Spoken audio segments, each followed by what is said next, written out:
So, and I guess we could just go ahead and start. So we're just gonna start with some introductions and stuff, just going around with the conocimiento. Um, so we're all gonna start with our full name, our role at CCFC, or at the organizations that we work at, and why we chose to do the work that we do. And then we're gonna do like a little like question. Who are my people? So I'll go ahead and start. My full name is Maya Padilla. My role at CCFC is I'm a youth justice apprentice, and I'm helping to create the youth justice apprenticeship program. And who are my people?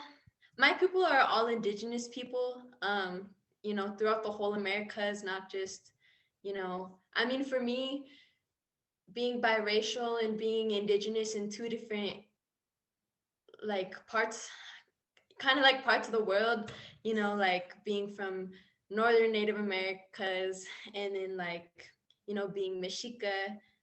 My people are just all indigenous people. Um, and yeah, I'm gonna go ahead and pass the palabra to Kevon, and he can share, and then we'll just popcorn from there. Yeah, I'm Kayvon. My full name is Kayvon Young. Role at CCFC is a youth justice apprentice. Um, I choose working here to kind of change the revolving door that a lot of my people in my community fall into. Um, my people are mm, African Americans, pretty strong people mentally and spiritually. Um, and with that being said, I'm gonna pass it on to Edgar. I appreciate that. Yeah, my full name is Edgar Ernesto Ibarra Gutierrez. Uh, my I work for Milpa, motivating individual leadership for public advancement at the organization Calpuli. I'm the leadership and program coordinator. Why I chose to do this work, to be honest, I just kind of fell into it. I was in a place I had got let go of one job. I had a broken arm, and I met one of our coworkers named Juan, and he was like, you know what? Hey, come over here, check it out. And I went to go check it out, and I never looked back. I started volunteering, intern, part time, full time, but I'm doing it really because it's like this is the stuff that our community needs. We need to have a good, solid base in our community that is based on folks who have been closest to the problem, and know what's going on, and that could potentially provide solutions. So that's one part. And where do my people come from? I think I'll get a little bit more specific. My mom's name is Alma Rosa Gutierrez Galvan, and her family viene del lado de Baja California, Mexicali. They all live there, but they come from different parts: Sonora, Sinaloa, Durango, and Zacatecas. And my dad's side of the family, his name is Jose de Jesus Ibarra Munoz. His side of the family comes from Jalisco, San Juan de los Lagos y Lagos de Moreno. And I'll say, and my folks, we're straight from out there, Chichimeca, thugging it, just but like that. We're all Chichimeca folks from out that way, and also a little bit from up north también, So I'll say how much palabra and pass it on to James. Buenas tardes. I would like to thank CCFC Maya Kevon for facilitating this meaningful plática and inviting us into your space to share. My name is James Martinez. I'm a policy and programs assistant with Milpa and a Sacramento State scholar pursuing my undergrad in philosophy with an emphasis of ethics, politics, and law. My people stem from Mexico and Puerto Rico, y por eso soy Mexica y Taíno. When I came to Milpa and witnessed brothers and sisters who came together to restore hope in marginalized communities through civic engagement, I knew this is where God had brought me to do my part in ensuring our next 7 generations are culturally rooted with pathways to success. Now I'll go ahead and pass it on to Georgie. Thank you, James, and thank you, Maya and Kayvon, for allowing us the space to come and share our experience and the work that we do. First of all, I want to thank everyone for joining us today. I want to welcome you all to our home here at Milpa. We're located in the Central Coast, Salinas, California. My name is George Villa. I am the Restoring Promise Research Associate. I'm also the director of Team Villa Boxing Gym located in Salinas. I'm currently a UC Davis master's student for the community and regional development, and I'm honored to be here today with y'all. I'm the son of Sylvia Villa. My mom is originally from South Texas, Harlingen, Texas. She has roots to Tarahumara. My dad, Ruben Villa, is from Ciudad Guzman, Jalisco. And because of the detribalization and forced atrocities, not sure where my dad's side of the family comes. But who are my people? I'm going to draw back on what Maya was saying. We're indigenous people, we're brown people, and like the teachings I've been taught is like from South America to Canada, we're all indigenous, we're all one kind, we all drink water, and we all, honor the sun and the moon. Why we do this work, we do this work to strengthen our families unapologetically, our communities. We know that, our communities have been fragmented, have been devastated by policies that are tough on crime for things that are public health issue versus a crime issue. We also do this work to change policies, systems that impact marginalized community. We do this to stop the school to prison pipeline, and we do this to be on the table and not on the menu. Thank you. All right, thank you everybody for sharing, Milpa. So now we're going to talk about a little bit about colonization and toxic masculinity and how it shows up in the Black and brown cultures. Mine's more with the toxic masculinity. I was kind of always taught, like you got to be tough and you got to stand up for what you mean, and like don't let nobody push you over. And like it kind of got me in a lot of trouble growing up because it was just like what we was doing. Like somebody come up and you want to do something different than what it's doing, but it's just the way that I was taught was like you can't just get pushed over, and you got to be able to stand up for yourself. And it got me in trouble a lot in the streets because I felt like I couldn't say no to a lot of behaviors and fell into a lot of stuff that now I look back on it wasn't really what it was supposed to be. And it was just what I had grew up with, and like uncles and everybody telling me, this is what you have to do. But back then I didn't know that that would get me into the shoes that I'm walking in now. It was kind of like, you could say it was a traditional thing, just how we grew up in the neighborhood we grew up in, from school to home, gangs was a lot of my house, my family all together. So me like with the toxic masculinity, I had to stay, like I had to put on, not really front, but I had to not bow down to anybody just because of what my uncles and everybody else stand for, and just just the name in general. So that's how it kind of got me in trouble. Thanks for letting me allow to do that. I'm gonna go ahead and pass it to one of the Milkwood staff. You guys can popcorn through. Thank you, Kayvon. I'll start first. Thank you for sharing your experience and identifying that we do live in a very male-dominated society.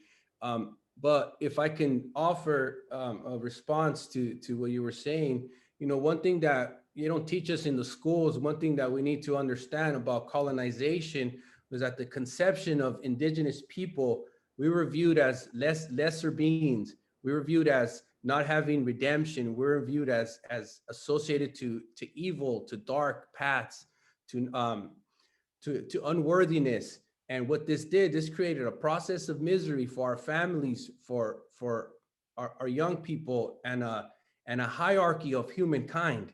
So when we talk about toxic masculinity, that is an ideology that comes from Europe and it was forced upon us here. You can do all the research you want about the Americas. There was no prisons here. We formed in circles. There was no bars here. We drank water from the rivers. There was no alcohol here. And so, we drank tea for that matter. And so, I feel colonialization brought a lot of that masculine whiteness, which we see in politics today. We see in economics, the racial and gender discrimination in institutions that is prevalent. And this became, central to the settler identity. It was also tied to ownership, like thinking about like political sovereignty and like heteropatriarchy, which rendered supreme like manhood, like they were the decision makers of the house, over their own wives. So when you talk about patriarchy and these other systems, like you have to bring in the historical implications to this. But also like the harm that was caused by colonialization and the impact of boys and men of color. And the other side of the coin was that women also became unbalanced because of that. They were told lies, disoriented, and conflicting messages about their own fathers, sons, and brothers, which wasn't healthy at all. And then like under the systemic guide of racism, the man of color is portrayed like we're just all bad.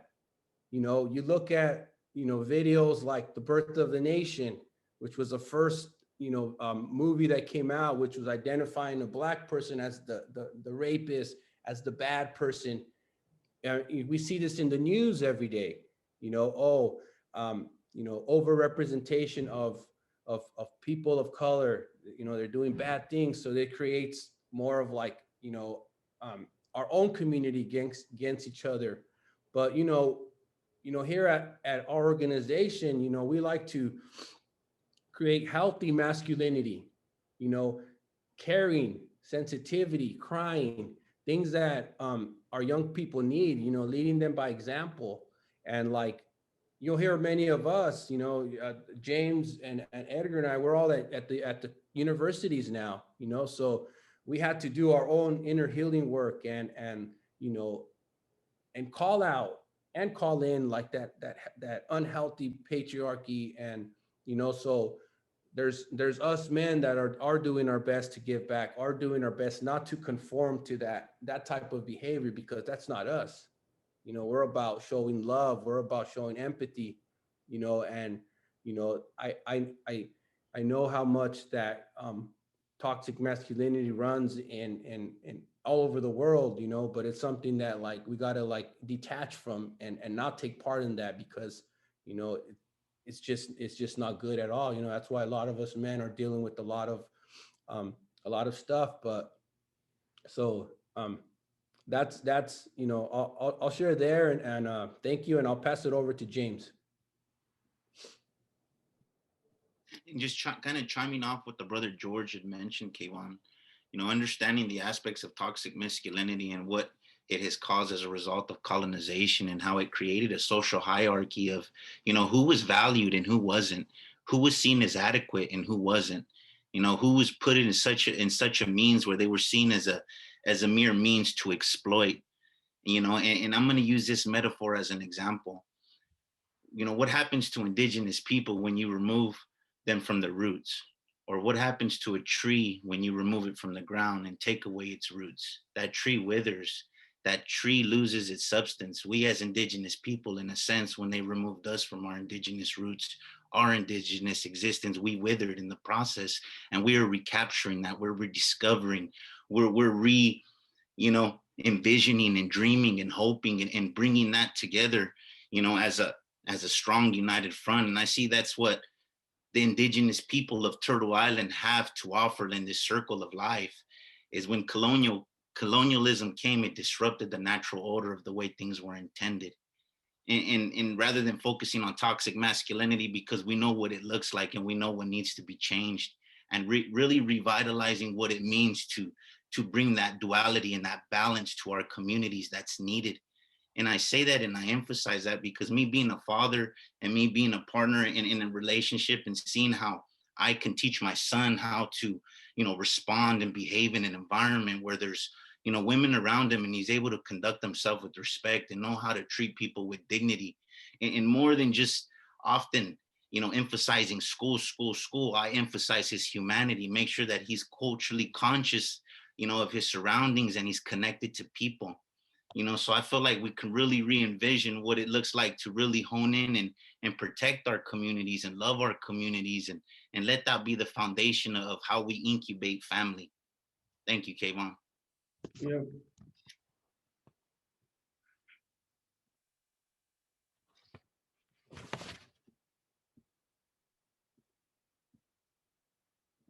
You talking about Edgar? Yeah.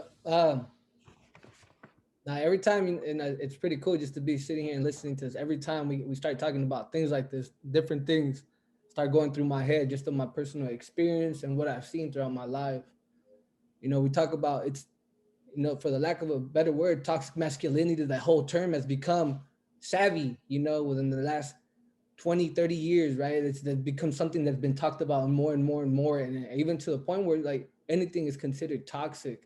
Like a lot of our masculine, and even for men as me, I'm coming out of experience the juvenile justice system, state prison system, the whole works, having to come back and really tread carefully. You never want to, you don't know what necessarily is going to come off as toxic. I'm just being myself. So you're actually going into a state of like, I want to say like dissonance, where how you're moving and how you're thinking and how you're trying to like decolonize. It's actually in sharp contrast to what you've been taught and believed, right? So it's a state of decolonization that we're going through. And I wanted to share that because I basically grew up from the age of 14 all the way up to I was 24, being incarcerated, being in the whole system, and experiencing that component. As George brought in the historical context, James brought in the family. There was missing things in our families. I didn't have my father. I grew up in a family that it was predominantly single women raising nothing but little boys. I still remember when my mom said, I can't raise a man, but I can raise a good person. And that has always stuck with me, right? But I missed a lot of teachings, and what I had to do growing up, I had to pay attention, be observant of what I thought was a man, what I thought was the good characteristics, right? Having to make sense out of life and what being a man meant to me growing up. So I navigated and I looked around and I put different characteristics of different men in this basket. And that's how I moved, that's how I mobilized and moved throughout my young life. And now in retrospect and being in space with a bunch of men, who have gone through a process and a continuous process of growing and healing. Healing, I don't believe that it's like I attended this circle and boom, you're healed. No, it's like, I believe it's an ongoing process, dialogues like we're having today, ongoing process of re-examining every single day what we're doing and how we're moving, right? And as I'm continuously thinking of like this healing and the toxic masculinity, it's I think we got to stop talking about toxic masculinity and start really focusing on healthy manhood. What does healthy manhood look like to us, right? And when we start thinking that way, I think we start going at it from a solution base, right? And for me, when I'm looking at healthy manhood, is like, again, there's little angels or little good omens, however we want to put it, good luck. I had people that come throughout my life who provided a good example at just the right and appropriate times. When I was going through it, there was young men who I was growing up with in the CYA, in the DJJ system, the California Department of Corrections, all that, right? Who stepped in and offered some advice. It's like, and I knew that, hey, they come from the same background as I did, but that I was able to relate and we were able to break through one glass, right? Quote unquote, and figure out some things that just what it meant, to just kind of like start growing up. I will always, when I was there, I still always think about like being in juvenile hall and all the little juveniles, the juvenile state facilities, that it was like being in Neverland. Like the whole Peter Pan thing is like, man, everybody's never growing up. Nobody's ever growing up. It's the same thing over and over again. Everybody's feeding into the same shenanigans. So it was kind of like that for me. And unfortunately, I ended up taking the next step, ended up in county jail, and then went to prison. And I met folks who were there doing time, who didn't have to offer me no advice or anything, but you know what? Took the time to offer me some words. And Raul Cardenas, his words still, he told me right before I was gonna get out, he told me, what are you gonna do with your life, man? And I was on a whole different tip. I was on a whole different pathway, a whole different wavelength. And I had told him what I wanted to do. And he looked at me and He told me, nah, you're dumb. You got to do something. You can't come back here. You got to figure this out. It's like, and he had been there for almost 30 years. He passed away in 2018 in his sleep in prison. So that really sticks with me because, again, different people take the time to offer off a little thing. And I'll end it with this. This last year in December, I took a trip to Mexico. You know, amongst all this chaos that was taking place, I met up with my father.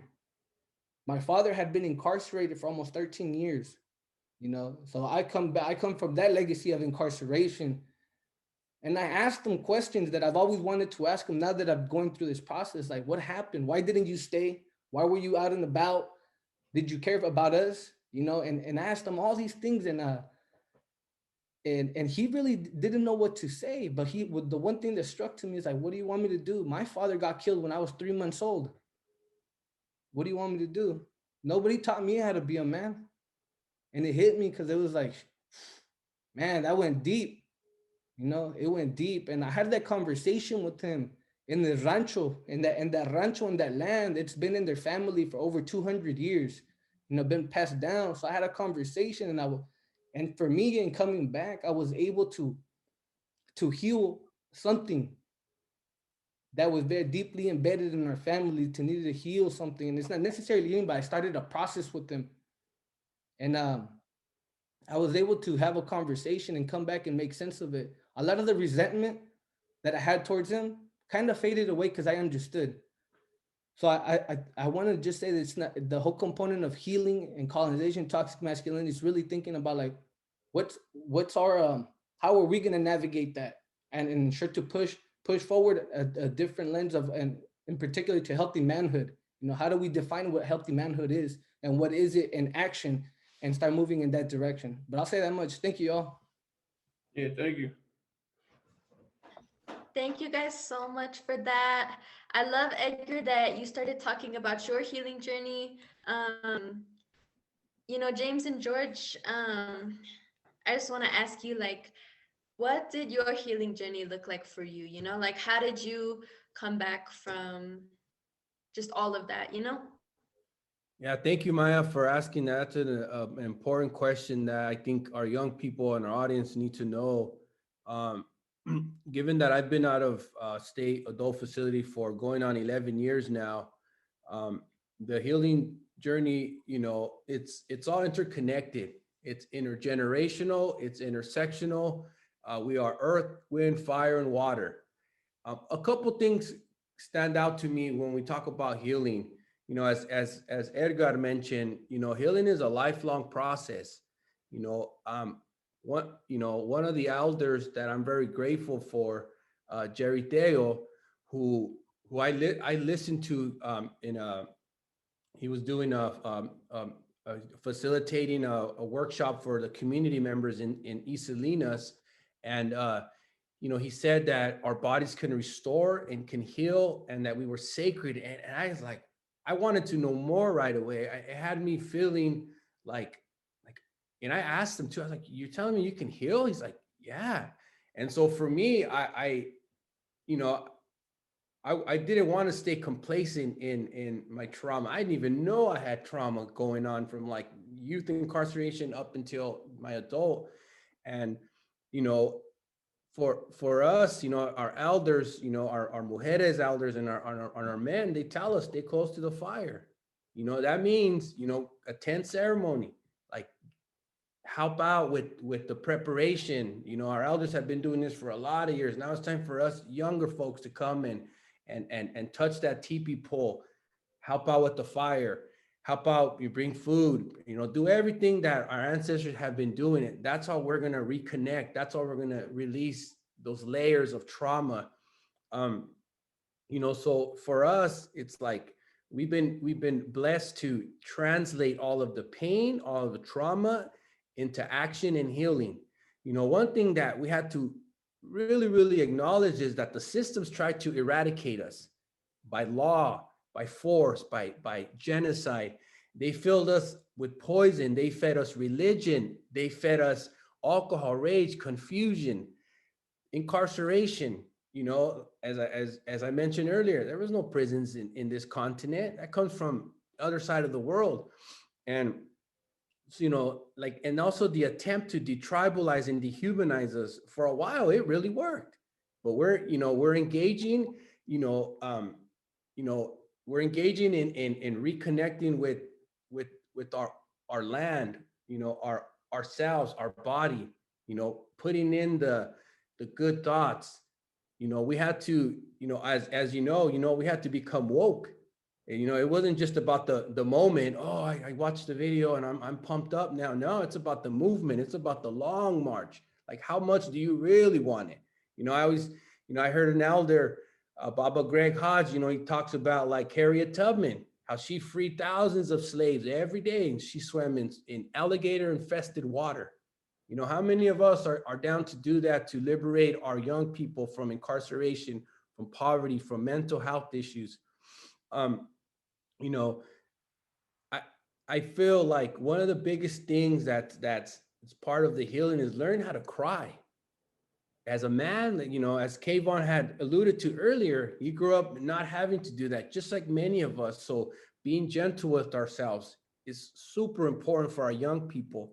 Um, Being vulnerable, sharing space to express ourselves, going back into our mother's womb and purifying our bodies. And I mean that by going into the sweat lodge, you know, being humble in there, you know, and you know, it's like, and when we come out, it's like then the responsibility comes in your community. You know, it's not just about the times in there, but it's like, what are you going to do now out here? You know, and many of times, you know, there's we've had folks that they think they have it figured out, and they think the grass is greener on the other side, and they go and, you know, and their lives just aren't the same, you know. So for us, it's like we have to be intentional about what we want with our body. Look at ourselves in the mirror, you know. It's like an MRI system. You're gonna go in there and it's gonna tell you what it is. The same thing with those grandpa stones. It's gonna work work out whatever you have going on, and release those tensions, those physiological responses to our trauma. You know, we learn how to listen to our elders, to our people, ourselves. You know, I think, you know, like even asking questions. And so, you know, to sum it all up, you know, we had to learn how to get closer to the sweat lodge, the teepee, the drum, the deer, the jaguar, and the corn. And so I will pass it over to my brother James. Thank you. Appreciate you, Maya. Appreciate you, George, Edgar, Kayvon. You know, that's a powerful question, you know, when we talk about healing.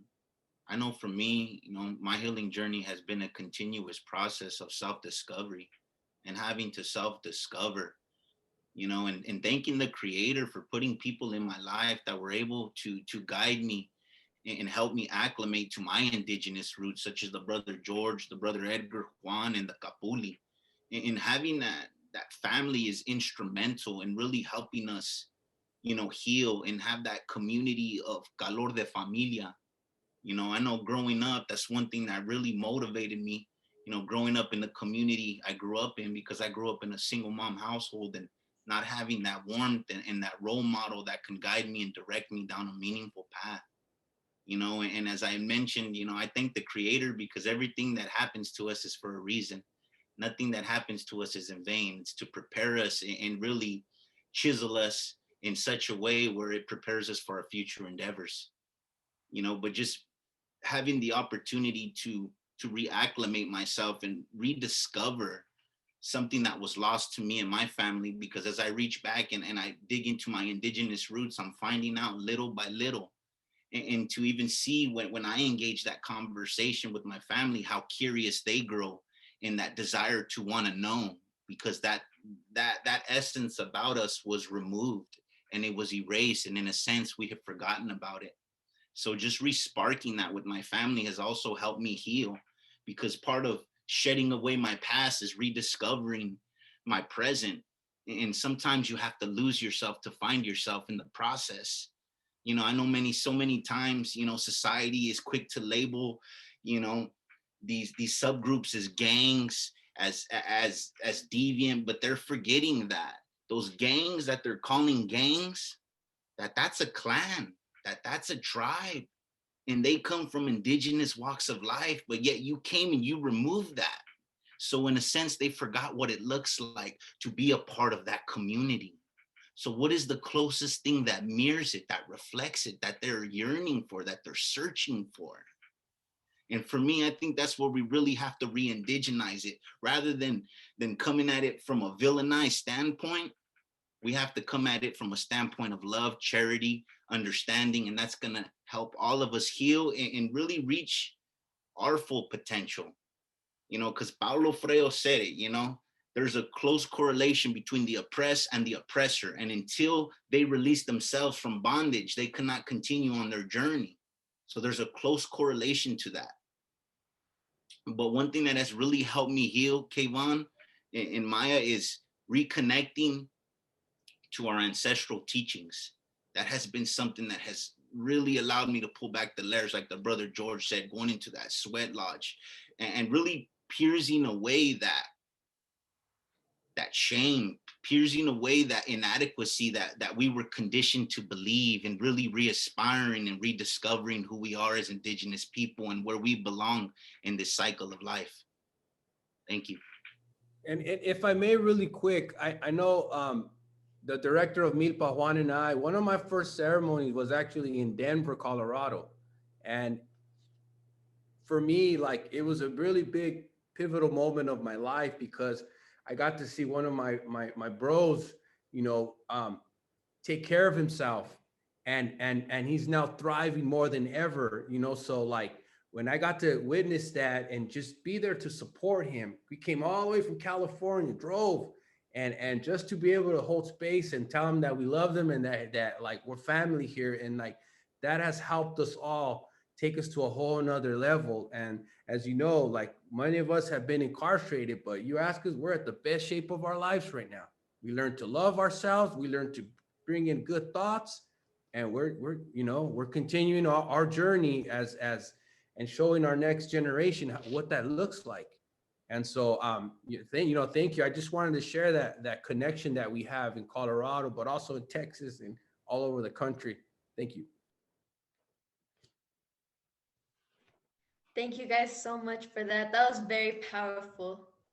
I really like everything that you guys said. And as we transition into the next question, like, we're really talking about, like, like, we talk so much about decolonizing, but how do we re-indigenize, especially with like Indigenous youth and newer generations, how do they succeed in, like, the white man's world, or essentially like a systemically oppressive system that's meant to kill them without, losing their culture, their traditions, their spirituality.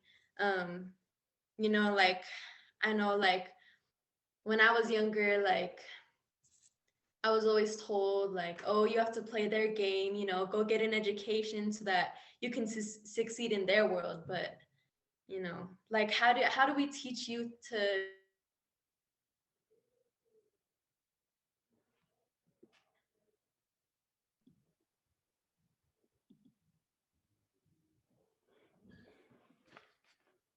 I can go first, if I may.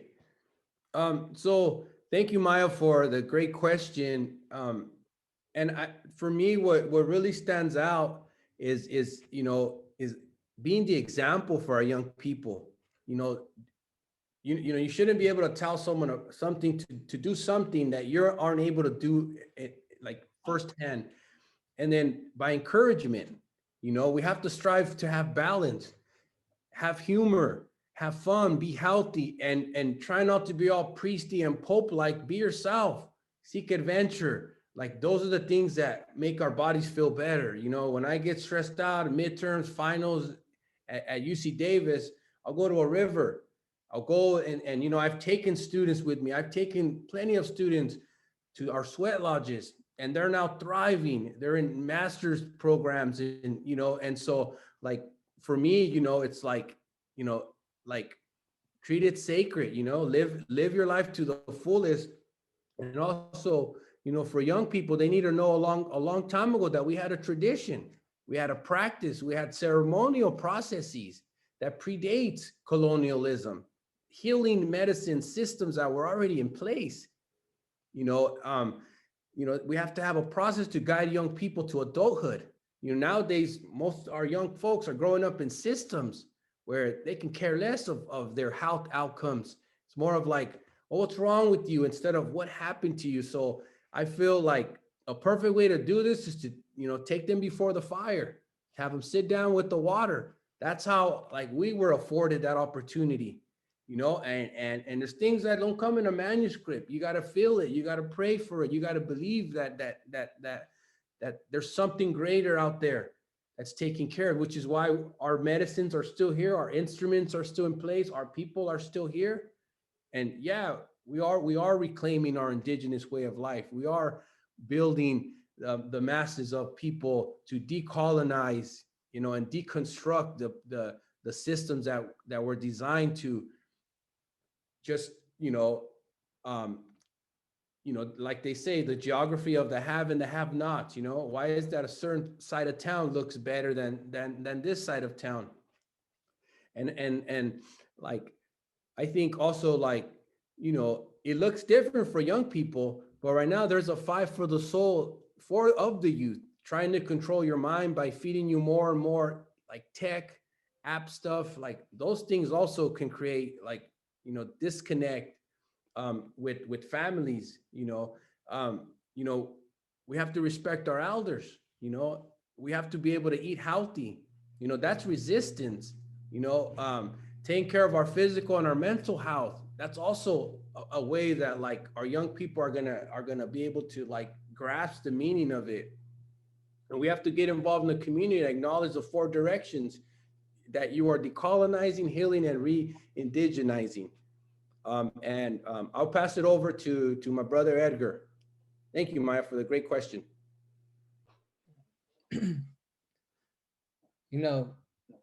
It's a great, that word re-indigenize. We are re-indigenizing. I think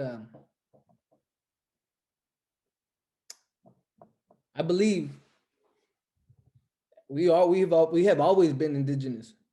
And the reason I say that is because we've always been treated otherwise. We've always been treated like we were, and so the thing is, it's going back and picking up some of those traditions, some of como George said it, some of the processes and all that stuff. And it's always been in our homes. We've never lost sight of that. The tortillas are a part of that. The kitchen, we might have lost that traditional fire out there, the ceremonies of our ancestors, but that fire that was in our house, that kitchen, that stayed solid. That menudo, the tamales, the pozole, all those dishes that come from down that way, that was held there. That kitchen didn't break apart. Well, a lot of things broke down. That one didn't. In el último edicto de Cuauhtemoc, he says that we will take all our cherished dances and everything in our schools into our home, and we'll leave the streets barren. We left, the streets were barren, and in doing so and bringing all the teachings inside of the house, we kind of lost our way, and we found different things in the streets. So I just wanted to bring that component up, because you hear a lot of kids and a lot of young people say, and I was one of them, like, I'm not Indian. I remember the first time I went to a first talking circle, the guy, one of our uncles, John, asked me, hey, what kind of Indian are you? I'm like, man, I ain't Indian. I'm Mexican. I told him straight up, I was all proud about it, but I didn't know I must have been 15 at the time. And he laughed, and the first thing he told me, go call your grandma, ask him where you come from. And I called my grandma, I remember, and my grandma told me, this is where this is my mom and my dad come from. And this is how they looked, and this is how they talked. And so for me, it's just like, we've always been indigenous. It's just gathering some of the ways we navigated the world, and how we walked. That walk is important. It's for me, and George mentioned how folks, the whole component of the ceremony, the sweat lodge, and the teepee. One of our uncles, Theo Smiley, always tells us, man, when you guys come in here, y'all think it's warm, y'all think it's hard, y'all think it's hot in here. It's harder out there. It's harder out here. Everything we're gonna face when we hit the streets, everything we face when we go back into our community is gonna be 10 times harder than what we experience in those 3 to 4, maybe 5 hours. So it's like we're going in there just to get prepped up. We're going in there to get buoyed up to come out here and be of service. So I think for myself, when we're talking about re-indigenizing, is just paying attention. Our grandmas woke up hella early for a reason.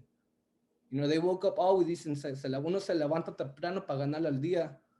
They got up early. Why? Because they, you know, they did the prayers and everything. That was a ceremony.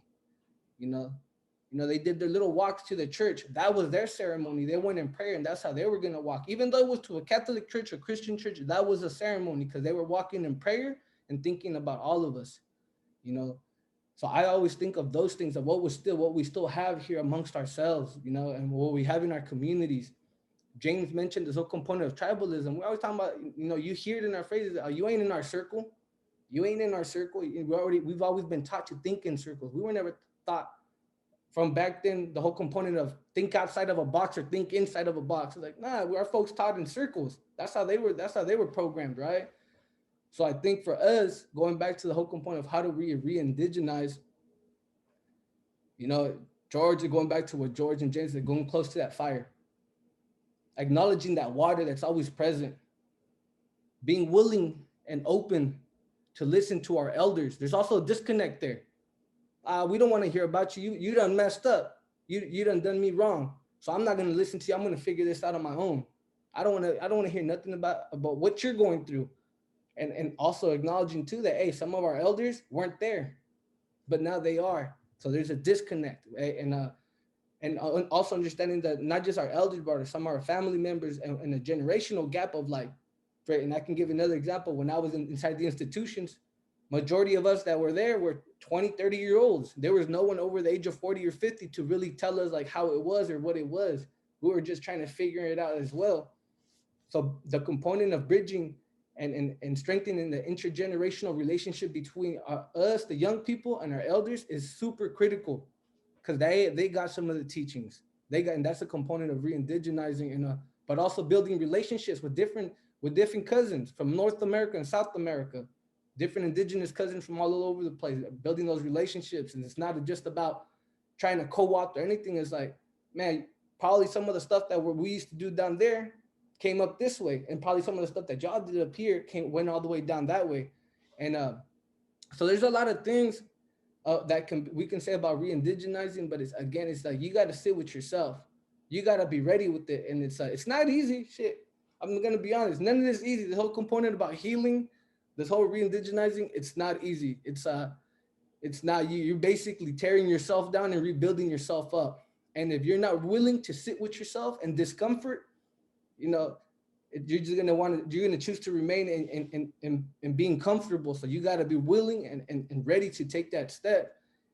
You might fall, but you got to get right back up. And the crazy thing about it is you're gonna have like 10, 15 different hands coming ready to pick you back up, because that's the community you're part of now. Everybody's gonna circle around you and come and help you out. And but re-indigenizing, it really just boils down again. Are you ready? And are you comfortable to accept who you really are? And for myself, that's what it's about. And there's so many different things I might have missed, and a lot of things to say in the beginning and in the end. But it's, again, our ancestors sacrificed so much. You know, some of them got killed.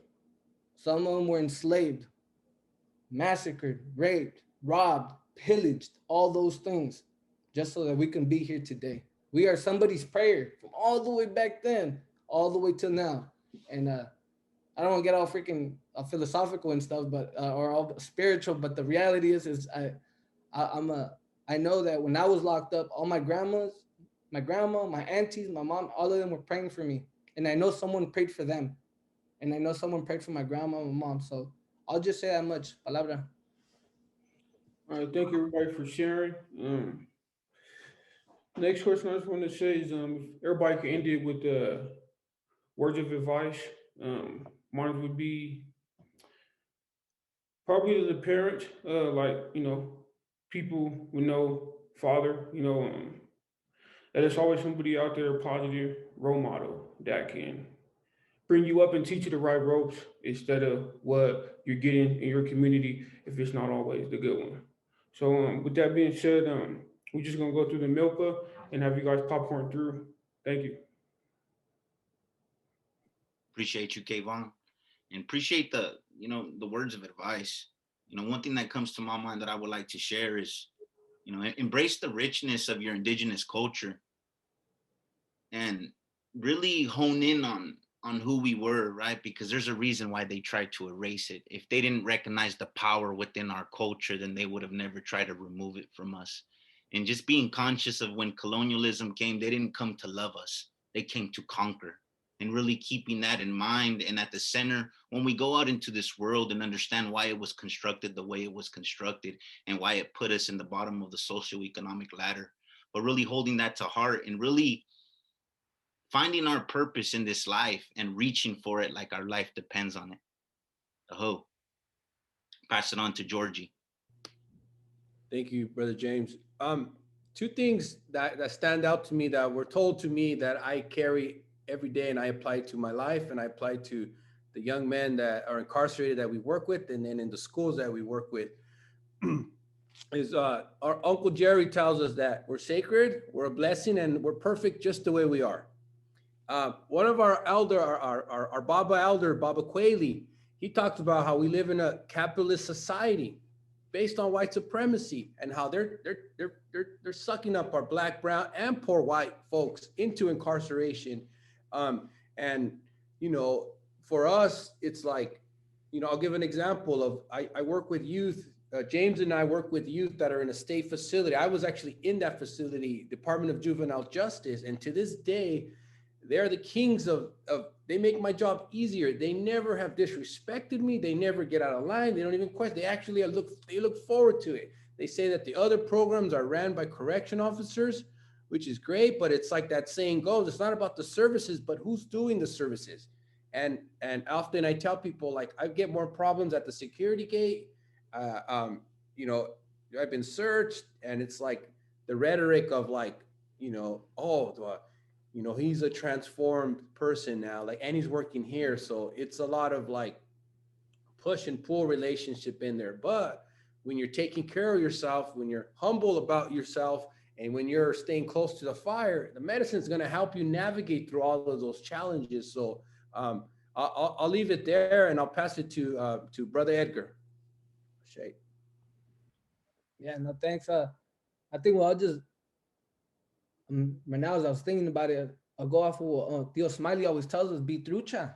You got to be trucha, and trucha is just not about being aware, but being preemptive and also figuring out certain things. And again, it's important. It's like, you know, he once told me, man, hey, folks don't get caught slipping going to the party. Folks get caught slipping coming out of the party, right?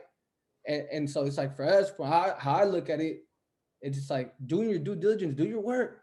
Hey, sometimes we're gonna have to read. Our work looks different. We're gonna have to read. We're gonna have to learn how to use this technology, even though this technology can be harmful in certain instances. We gotta learn it.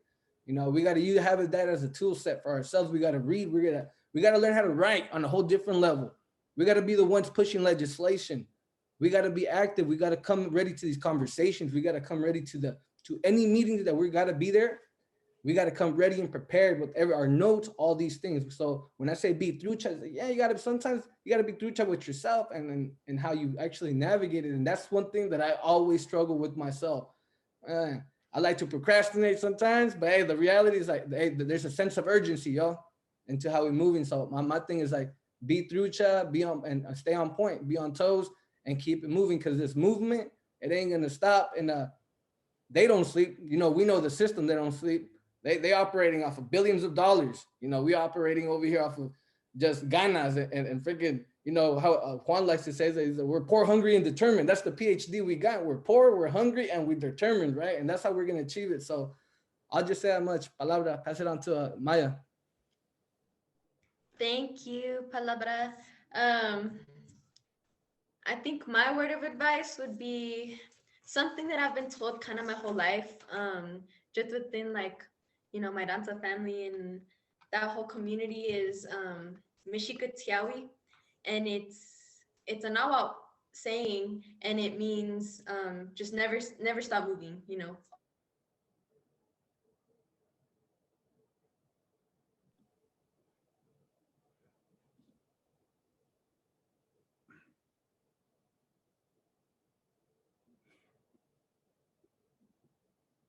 You want to go ahead, Kayvon? Closing out. Cool. You broke up for a little bit, but Oh, oh my gosh. you left off at the Mexica Tiawi. Yashikutyawi, that's a Nawa saying that I've been taught like my whole life, and it just means to keep going, you know, like never stop moving, you know, like it doesn't matter which direction you're going, you just gotta keep going, you know, because nothing really ever stops moving. Um, but yeah, that would be my little piece of advice. And then as we close out here, we like to keep it as like a little tradition here with the practicas, to open in a good way and then to close in a good way. Um, you know, just keeping that indigenous way. And for that, I would like to ask Georgie to close us out with a blessing or a song or however you want to do it. That would be very much appreciated. You got it. Thank you, Maya and Kayvon, for the work that you all are doing in Colorado. I appreciate Circles for Change and the work that they are also doing. Um, you know, for us, as always, we always want to acknowledge our ancestors. And once again, calling the original caretakers of the land that you're all in, the Ute, Arapaho, Cheyenne, and whoever their descendants may be, and that they have food, shelter, that they have health, that they have happiness. A special prayer to all those suffering from COVID, all the mothers out there, all those that are incarcerated, our families, everyone in the world, that they may have a better tomorrow, sending blessings to and love to all of our families that are doing the work. We hope you go home in a good way. Aho, tamok. Thank you. Oh, thank you. Él es Dios. Adios. I just want to thank everybody for being here tonight again. I hope everybody's in, you know, good health, good.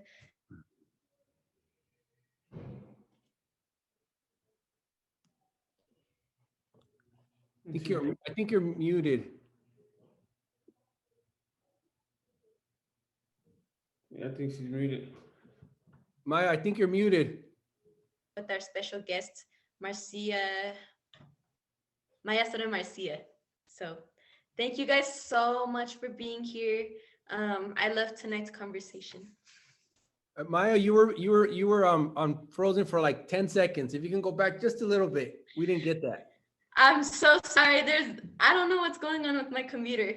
And we also know there's a blizzard in Colorado right now. So thank you. Yeah. I just wanted to thank everybody for being here, and, you know, hope everybody is doing good and is feeling good. And I just wanted to remind everybody that, you know, we have these practicas every last Thursday of the month. So our next one is going to be on March 25th with our special guest, Maestra Marcia. So thank you guys so much again. Thank you, Maya. Kayvon, you guys take care. Yes, y'all be safe. Se cuidan. Stay warm. Cuídate, Kevon, Maya, appreciate y'all. Oh. Yeah, appreciate you guys All right. too. I hope. Ashe.